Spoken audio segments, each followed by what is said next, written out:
தண்டையார்பேட்டையில் 38வது ward மாமன்ற உறுப்பினர் மேம்பாட்டு நிதி 10 லட்சத்தில் கட்டப்பட்ட பேருந்து நிறுத்தங்கள் திறந்து வைக்கப்பட்டது. சென்னை தண்டையார்பேட்டை பவர் ஹவுஸ் மற்றும் இந்தியன் ஆயில் நிறுவனம் ஆகிய இடங்களில் 2 பேருந்து நிறுத்தங்கள் 38வது வார்டு மாமன்ற உறுப்பினர் நேதாஜி கணேசன் மேம்பாட்டு நிதி 10 லட்சம் செலவில் புதியதாக கட்டப்பட்டது.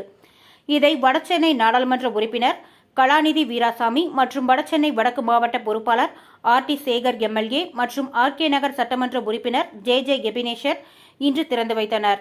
இதில் பகுதி செயலாளர் ஜெபதாஸ் பாண்டியன், வட்ட துணை செயலாளர் கோவிந்தராஜ், வழக்கறிஞர் மருது கணேஷ் மற்றும் வட்ட செயலாளர்கள், பெருநகர சென்னை மாநகராட்சி அதிகாரிகள் உடனிருந்தனர்.